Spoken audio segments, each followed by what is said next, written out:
네, 거룩한 말씀을 통해서 우리를 축복하시는 주님을 찬양합니다. 66권 진리의 말씀, 유일한 계시의 이 하나님의 말씀 안에는 우리 사람이 사는 데 필요한 모든 축복이 다 담겨 있습니다. 목회자는 또 설교자는 설교를 하지만 성도들 개개의 상황에 다 맞춰서 설교하지는 않습니다. 그러나 하나님께서 선포되는 설교를 통해 한 분 한 분에게 거룩한 성령으로 메시지를 주십니다. 오늘 선포되는 설교를 통해서 하나님이 또 여러분을 그렇게 축복하시고 여러분의 삶에 복을 주시기를 주님의 이름으로 축복합니다. 바둑이나 장기 두시는 분들 계시지요?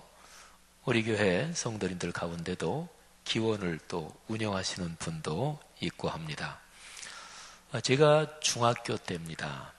그때 이제 제가 바둑을 처음 조금 이렇게 배울 때였습니다. 그때 저희 아버님 후배 되시는 분이 바둑을 잘 두시는 분이 있었어요. 제 기억에 그분이 아마추어 3단인가 4단 정도 되시는 분이었습니다. 저는 그때 이제 처음 이렇게 배우기 시작할 때였습니다. 그래서 그 아저씨가 한번 야 일로 와 내가 한번 가르쳐 줄게 해서 바둑을 두게 됐습니다. 당연히 제가 흑도를 잡았고 그 아저씨가 백을 잡고, 근데 그 아저씨가 야 너 이제 초보자니까 여기다가 한번 바둑 흑도를 먼저 깔고 하자. 그래서 지금 제 기억에 바둑판이 있으면 화점이 9군데 있잖아요. 거기에다가 까만 돌을 먼저 9개를 다 놨어요. 근데 지금도 제 기억에 그때 그런 생각을 했어요. 이렇게 9개를 딱 놓으니까 그냥 까만 게 전부 다 이게 쫙 있잖아요. 그래서 내가 이기겠다 이 생각은 했던 건 아닌데, 근데 내가 상당히 유리하겠다 이 생각을 했던 기억이 지금도 있습니다. 근데 바둑을 두었는데 그냥 완패였습니다. 다 두고 나니까 흙집은 그냥 거의 없다시피 하더라고요. 완전히 그냥 다 백이 다 이긴 거죠. 왜 그렇게 됐을까요? 그 이유는 간단합니다. 제 그 아저씨 그분이 고수기 때문에 그러고 저하고는 너무너무 차이가 나기 때문에 그래요. 바둑 얘기하니까 전에 어떤 분이 저한테 그래요. 지 목사님은 바둑을 굉장히 잘 두실 것 같대요. 무슨 얘기하다 그 얘기 나왔어요. 그럴 것 같지요, 그죠? 이렇게 보니까 인상이. 그래서 그냥 여기에 대해서는 제가 언급을 안 하고 그냥 넘어가겠습니다. 그러면 어떤 분이 그렇구나. 저 양반이 중학교 때부터 바둑을 배웠구나.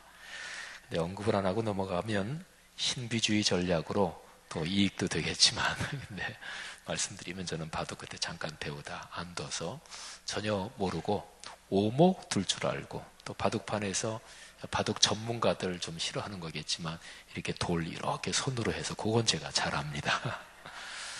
어쨌든 그분이 너무나 고수가, 저하고는 이게 너무나 차이가 나니까 어떻습니까 여러분? 여러분이 살아오시면서 바둑이나 장기 또는 어떤 운동 이런 것도 그렇고, 또는 어떤 분야에서 일을 하는데 그 분야에서 나보다 너무너무 전문가라서 그래서 나하고 게임이 안 된다 이런 걸 한번 느껴보신 적 있으십니까?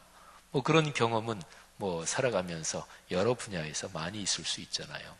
그게 바로 고수와 또는 수가 높은 사람과 하수 또는 초보자의 결정적인 차이지요. 성경 말씀 시편 139편에 하나님은 수가 많으신 분이다, 수가 높으신 분이다 이런 표현이 나옵니다. 시편 139편 참 은혜스러운 구절이에요.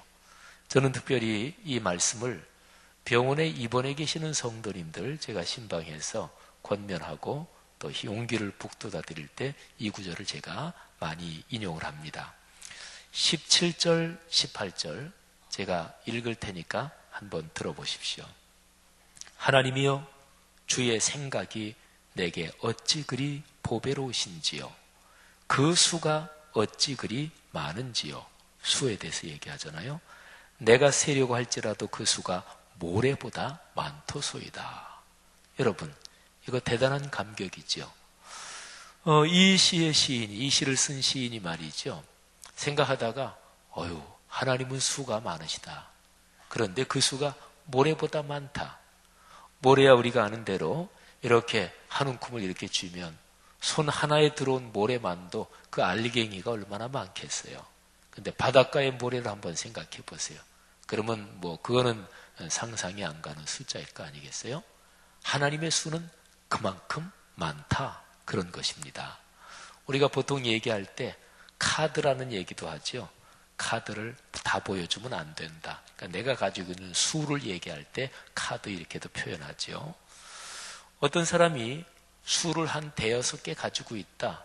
그만 해도 대단한 사람이죠. 근데 어떤 일을 하면서 나는 그 일에 대해서 한 수십 가지 카드를 가지고 있다. 그러면 그분은 보통 사람이 아닌 거죠. 하나님의 수는 많습니다. 하나님의 수는 높습니다. 너무나 당연한 얘기를 제가 지금 하고 있죠.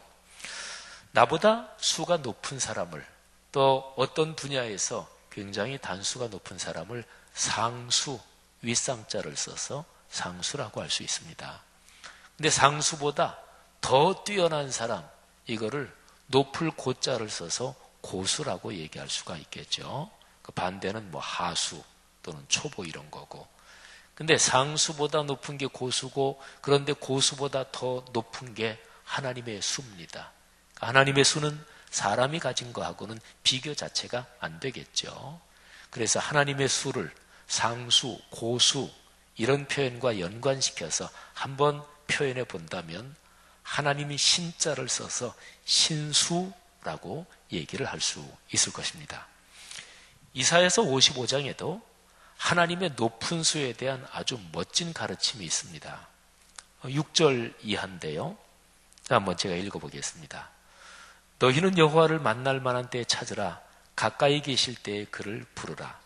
악인은 그의 길을, 불의한 자는 그의 생각을 버리고 여호와께로 돌아오라. 그리하면 그가 긍휼히 여기시리라. 우리 하나님께로 돌아오라. 그가 너그럽게 용서하시리라. 아멘. 제가 지금 조금만 읽었는데요. 여기에 보니까 하나님을 찾아라. 하나님을 부르라. 그리고 하나님께 돌아와라. 내가 어떤 잘못, 실수 또는 범죄를 했을 때 하나님께 돌아와라. 그게 상수다. 그게 최고다. 왜 하나님을 불러야 되나요? 왜 하나님을 찾아야 되나요? 그리고 문제가 있을 때 내가 범죄하고 내가 잘못해서 그래서 당하는 벌이든 또는 실패, 실수해서 고통을 당하든 어떤 문제든지 간에 하나님께 돌아와야 되는 이유가 무엇인가요? 거기에 이제 그 다음 절에 이어지는데 한마디로 말하면 그분이 수가 높다. 이게 이유입니다. 성경 표현을 들어보세요. 이는 왜냐하면 내 생각이 너희의 생각과 다르며 내 길은 너희의 길과 다름이니라. 여호와의 말씀이니라. 이는 하늘이 땅보다 높음같이 내 길은 너희의 길보다 높으며 내 생각은 너희의 생각보다 높으니라. 아멘. 여러분, 여기에서 두 단계로 얘기해요. 하나님의 생각, 하나님의 길은 첫째는 우리 거하고는 다르대요. 이 다르다는 얘기는 차이가 난다. 요것만 얘기하는 거잖아요. 근데 그 밑에 이어지는 구절에는 다른 게 어떻게 다르냐? 높다. 이렇게 얘기를 해요. 높다. 근데 그 높은 것이 얼만큼 높으냐면 하늘이 땅보다 높은 것처럼 그만큼 높다. 이렇게 말씀하시는 거예요. 하늘만큼. 그러면 이거는 사실은 양적으로 몇 퍼센트냐? 그거를 이미 초월한 거를 하늘만큼이라 그래요. 어린아이들이 쓰는 말이지만 예를 들어서 얼만큼 좋아? 그럴 때 무지무지하게 좋다. 그러면 어떻게 표현해요? 하늘만큼. 그잖아요. 얼만큼 높아? 하늘만큼. 얼만큼 놀라워? 감격받아. 너무나 감동이 됐단 말이야. 하늘만큼. 그런 거죠. 사랑하신 여러분, 하나님의 수, 하나님의 생각, 하나님의 계획은 땅과 하늘의 차이, 보통 쓰는 말로 천양지차, 이거는 도무지 비교, 짐작, 이게 될 수 없다. 그런 거잖아요. 하나님의 수와 생각은 그만큼 높다 하는 것이지요. 자, 근데 이사야서 55장 제가 지금 잠시 묵상하고 있는데 그 다음에 이어지는 말씀에 아주 중요한 표현이 나옵니다. 자, 하나님의 생각과 길, 하나님의 수가 높단 말이에요. 하늘만큼. 근데 하나님의 생각은 어떤 방식으로, 어떤 경로를 통해서 인간 세상에 작동하고 우리의 삶에 역사하는 것일까요? 그게 그 다음에 이어져요. 자, 들어보십시오. 이는 비와 눈이 하늘로부터 내려서 그리로 되돌아가지 아니하고 땅을 적셔서 소출이 나게 하며 싹이 나게 하여 파종하는 자에게는 종자를 주며 먹는 자에게는 양식을 줌과 같이 내 입에서 나가는 말도 이와 같이 헛되이 내게로 되돌아오지 아니하고 나의 기뻐하는 뜻을 이루며 내가 보낸 일에 형통함이니라. 아멘. 여러분, 비유를 들잖아요. 비하고 눈이 하늘에서 내립니다. 그러면 땅에 딱 닿자마자 찍고 바로 올라가느냐? 아니잖아요. 이게 땅에 내려서 땅으로 스며들고 또는 흐르고 하면서 식물을 자라게 하고 그리고 싹이 나게 하고 열매도 맺게 하고 그래서 양식도 주고 많은 일을 하잖아요. 하나님의 입에서 나오시는 그 말씀, 하나님의 말씀도 마찬가지다. 하나님이 하신 말씀은 결코 헛되이, 말하자면 말씀의 내용을 이루지도 않은 채로 그냥 그러는 일은 절대로 없다. 하나님이 계획하신 일, 하나님이 기뻐하시는 뜻 반드시 이룬다. 그런 거예요. 자, 그러면 하나님의 수, 하나님의 생각과 길은 구체적으로 무엇을 통해 역사한다고요? 바로 말씀입니다. 66권 성경 말씀, 하나님이 우리에게 주신 진리와 계시의 말씀, 이 말씀의 내용이 이루어지는 거예요. 이 말씀의 내용이 작동하는 거예요. 그래서 하나님의 말씀을 붙들고 사는 사람, 하나님의 말씀을 신뢰하고 사는 사람은 하나님의 높은 수가 그 사람에게서 작동하는 거지요. 성도 여러분, 그래서 말씀을 붙잡고 말씀에 순종하는 사람이 복이 있다는 얘기가 바로 그래서입니다. 하나님의 거룩한 말씀이 여러분과 저 우리 그리스도인의 삶에 그렇게 넉넉하게 작동되기를 주님의 이름으로 축복합니다. 자, 사도 바울이 바로 이런 하나님의 수를 깨달아요. 하나님의 수를 깨닫고 하나님의 높으신 뜻을 깨닫고 바울이 감격해서 어쩔 줄을 모릅니다. 사도 바울이 무지무지하게 고민하고 있던 문제가 있었어요. 너무너무 고민하고 고통스러운 문제가 있었어요. 그래서 그 문제를 붙들고 야, 이게 하나님의 뜻이 뭘까? 자, 이 일이 참 진짜 내게 고통을 주는데 하면서 기도하면서 말씀을 묵상하다가 사도 바울이 아이고, 하나님이 이런 계획을 가지고 계셨네. 이거를 깨달아요. 그거를 깨닫고 사도 바울이 감격하고 감동하고 해서 어쩔 줄을 몰라요. 그게 바로 오늘 설교 본문인 로마서 11장 말씀이에요. 자, 저는 이 말씀을 묵상하다가 제가 대학교 때 어떤 교수님이 강의 시간에 하신 얘기가 잠깐 떠올랐어요. 교수님이 지금은 돌아가신 분이에요. 한참 연세가 많이 사시다가 이제 소천하셨는데 그 교수님이 문학도 전공하신 분이에요. 성경 신약학자신데 근데 문학도 전공하셔서 교수님의 언어 표현이 굉장히 문학적입니다. 근데 그 교수님이 그때 당시에 어떤 신학자의 책을 읽고 거기에 대해서 얘기하면서 이런 표현을 하셨어요. 야, 역시 대가의 책은 다르대요. 이 대가의 책은 쭉 읽어가다 보면 그 신학적인 논리 그리고 거기에서 다루는 그 솜씨가 너무 놀라워서 숨이 차대요.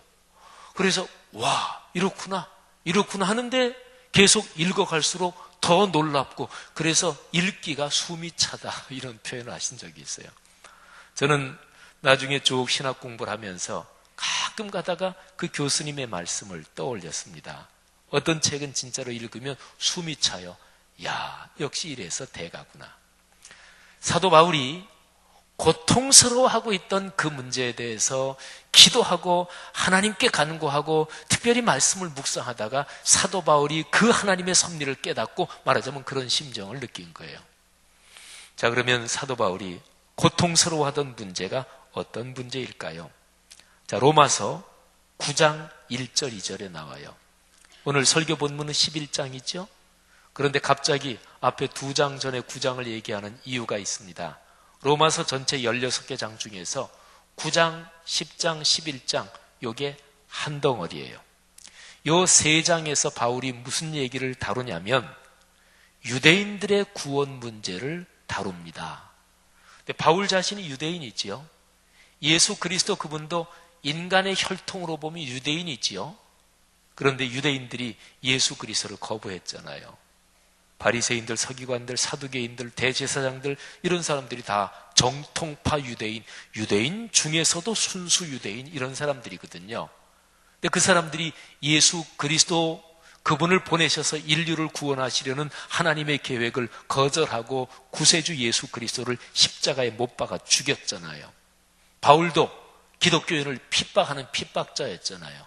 근데 바울은 예수님을 만나고 예수님을 나의 구세주로 믿게 됐지요.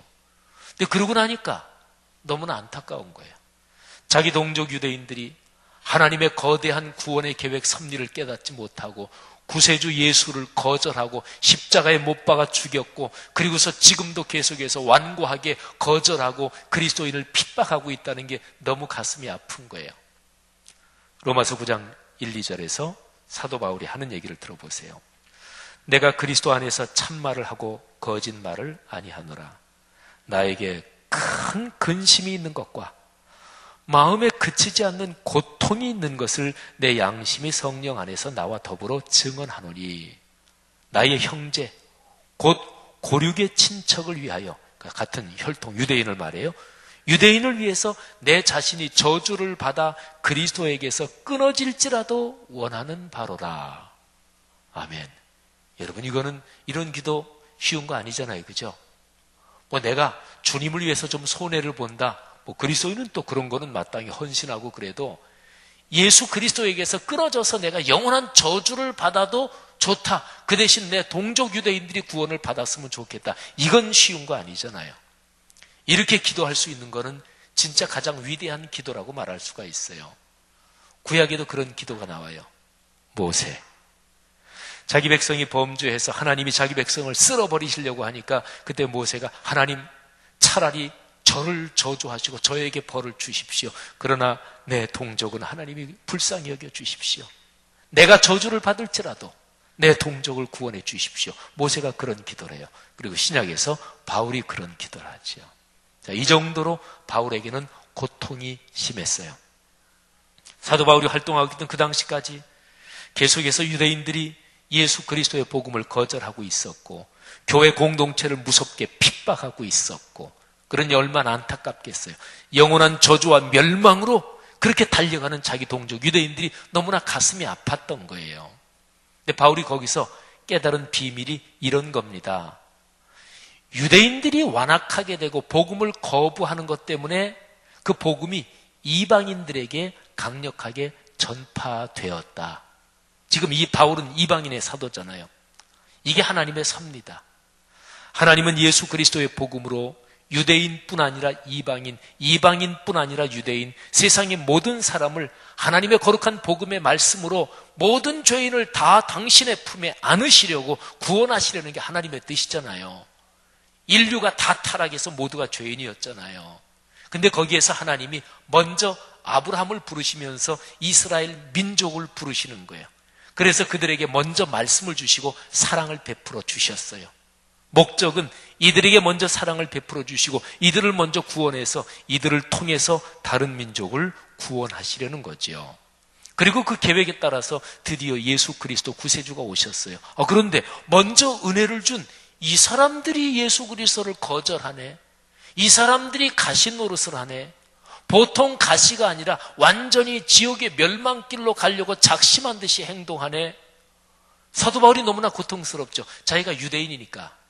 여러분, 잠시 지금 이 오늘 설교에서 여러분과 제가 이방인이다, 이거를 먼저 머릿속에 좀 정리를 해둬야 돼요.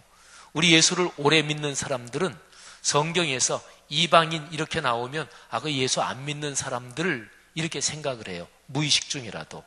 근데 오늘 사도 바울이 여기 로마서 9장부터 11장에서 유대인의 구체적인 피의 혈통을 가진 그 사람들의 구원 문제를 얘기하고 있거든요. 그러니까 이 얘기의 맥락에서 여러분과 저, 우리 이방인이죠. 여기 혹시 유대 혈통 가진 분 있습니까? 아니죠. 우리 이방인이잖아요. 한국 사람, 일본 사람, 뭐 이스라엘 사람 밖에 다 이방인이 있지요.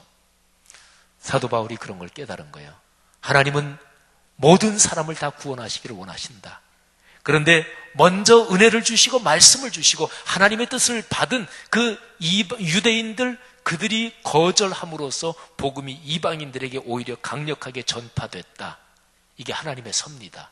그리고 나중에 가서 이방인들의 많은 수가 예수를 믿고 그것 때문에 언젠가는 결국 유대인들이 많이 주님께로 돌아오게 될 것이다. 이게 하나님의 섭니다. 이거를 깨달은 거예요. 자, 제가 성경 말씀 관련된 말씀을 읽어드릴 테니까 들어보세요. 로마서 11장 11절 12절입니다. 그러므로 내가 말하노니 그들이, 유대인을 말해요, 그들이 넘어지기까지 실족하였느냐. 이 넘어지기까지, 이거는 영원한 멸망, 영원한 지옥으로 가기까지, 최종 판결이 그렇게 나기까지 실족하였느냐, 이런 질문이에요. 그럴 수 없느니라. 그들이 넘어짐으로 구원이 이방인에게 이르러 그들, 유대인 이스라엘, 그들이 시기나게 함이니라. 그들의 넘어짐이 세상의 풍성함이 되며 그들의 실패가 이방인의 풍성함이 되거든 하물며 그들이 나중에 예수를 믿고 돌아오면 그게 이방인들, 세계 모든 사람들에게 모두가 함께 얼마나 큰 축복이 되겠느냐, 바로 이것입니다. 여러분, 그래서 사도 바울이 자기 동족 유대인의 구원 문제를 깨닫고 감동하는 거예요. 감격하는 거예요. 그래서 로마서 11장 25절부터 27절이 오늘 설교에서 참 중요한 말씀인데, 이 말씀이 이해하기가 얼른 들으면 쉽지 않아요. 그래서 제가 표준 세번역, 좀 평이하게 번역된 성경으로 읽어드릴 테니까 한번 들어보십시오. 형제자매 여러분, 나는 여러분이 이 신비한 비밀을 알기를 바랍니다. 바울도 몰랐다가 깨달은 거죠. 그것은 여러분이 스스로 현명하다고 생각하는 일이 없게 하려는 것입니다. 그 비밀은 이러합니다. 이방 사람의 수가 다 찰 때까지, 유대인 외에 많은 이방 사람들 중에서 하나님이 정하신 수, 그게 어떤 건지는 성경에 없어요. 근데 많은 사람들이 예수 그리스도를 통해서 하나님의 자녀가 될 때까지, 구원을 받게 될 때까지 이스라엘 사람들 가운데서 일부가 완고해진 대로 있으리라는 것과, 이렇게 하여 온 이스라엘이 구원을 받게 되리라는 것입니다. 그것은 성경에 이렇게 기록되어 있는 바와 같습니다. 구원하시는 분이 시온에서 오실 것이니, 그러니까 유대인에게 먼저 구원의 복음을 주셨다는 거예요. 시온에서 오실 것이니 야곱에게서, 그러니까 이스라엘 민족 유대인에게서 경건하지 못함을 제거하실 것이다. 이것은 그들과 나 사이의 언약이니 내가 그들의 죄를 없앨 때에 이 일이 이루어질 것이다. 여러분, 현실적으로 유대인들이 구원을 받을까요? 예, 이게 성경의 위대한 예언이에요.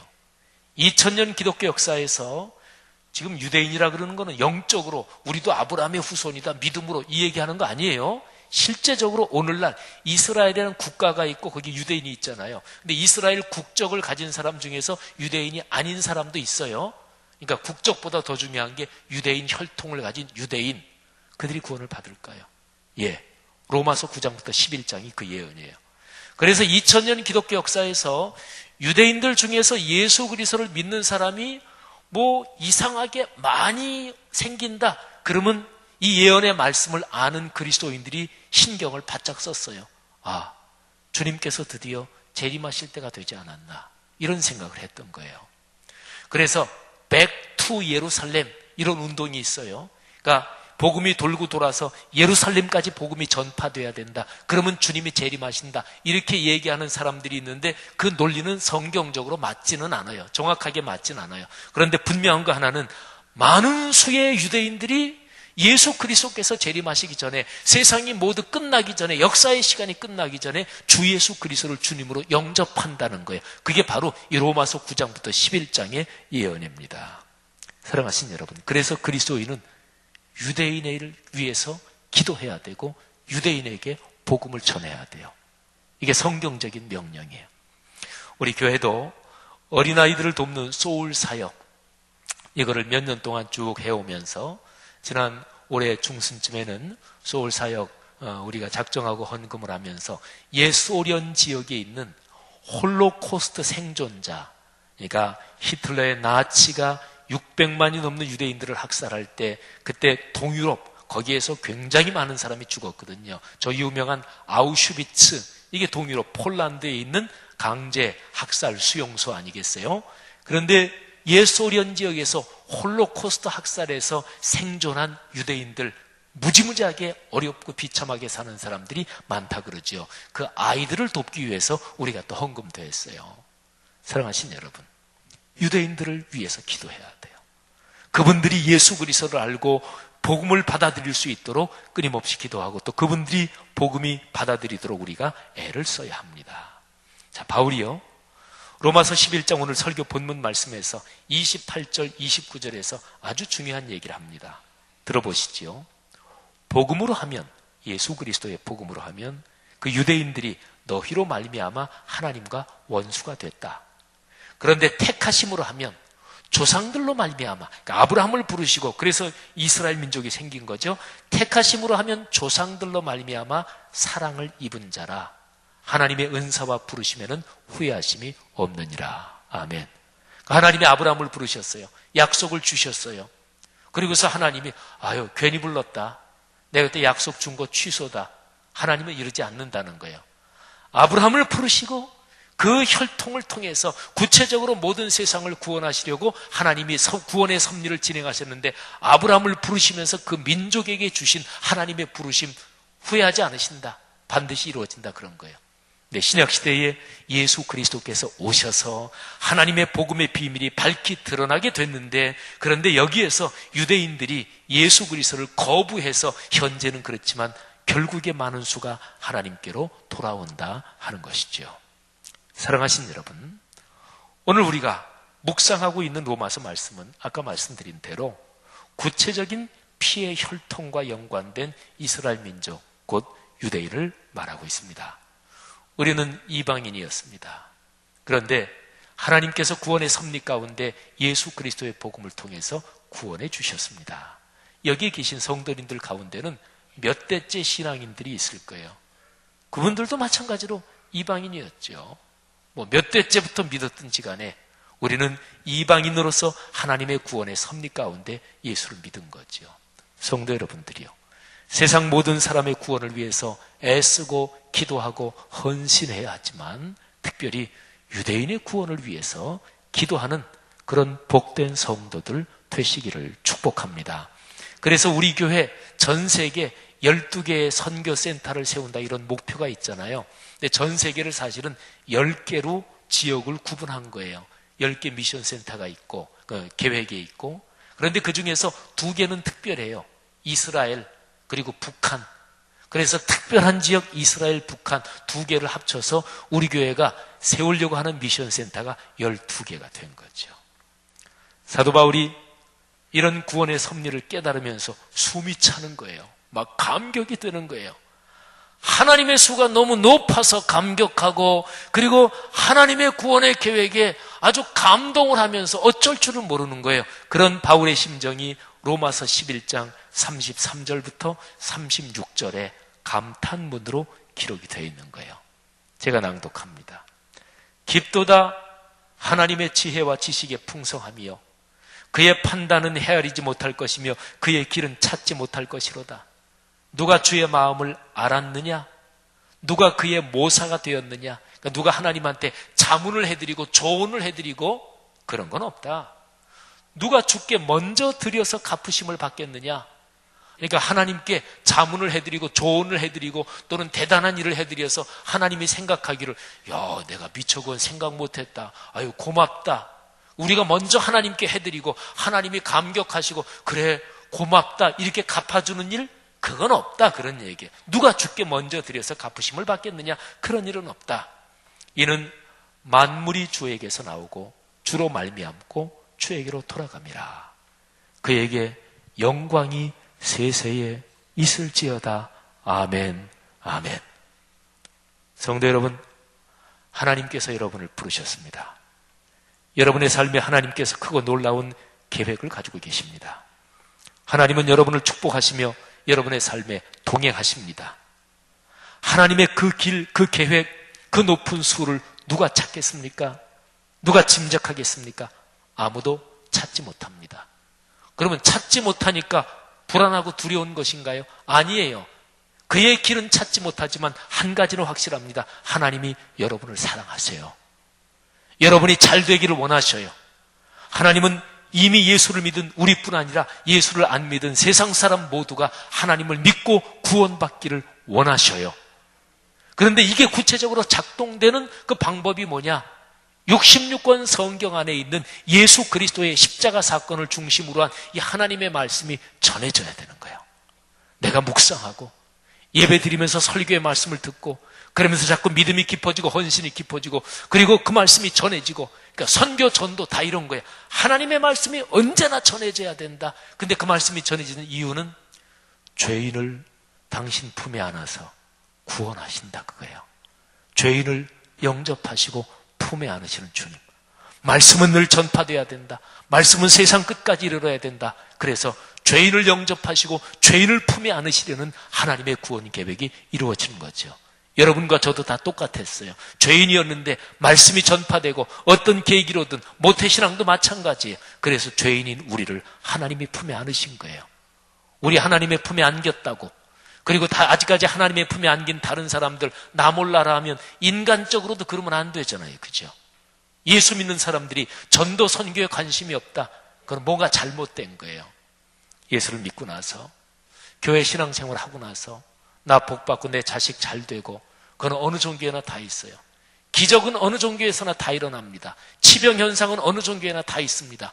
쪽집게로 꼭 집어내듯이 앞날일을 알아맞추는 이른바 따옴표 쳐서 예언 기능은 어느 종교에나 다 있습니다. 그런데 제일 중요한 거는 제 아무리 그런 게 많아도 말씀 전하지 않고 죄인을 품에 안으시는 주님의 그 사역, 이거 잃어버리면 신앙이 일반 종교성에 빠져버린 거예요. 그렇게 계속 가면 나중에 하나님 앞에 서서 할 말이 없어지겠죠. 성도 여러분들이요, 하나님의 거룩한 말씀 읽으십시다. 묵상하십시다. 때를 얻든지 못 얻든지 하나님의 구원의 복음 그 말씀을 전하십시다. 그래서 여러분과 저의 삶을 통해, 교회 공동체의 삶을 통해 죄인을 품에 안아 영접하시는 하나님의 간절한 소원이, 하나님의 구원의 섭리가 넉넉하게 이루어지기를 주의 이름으로 축원합니다. 기도하겠습니다.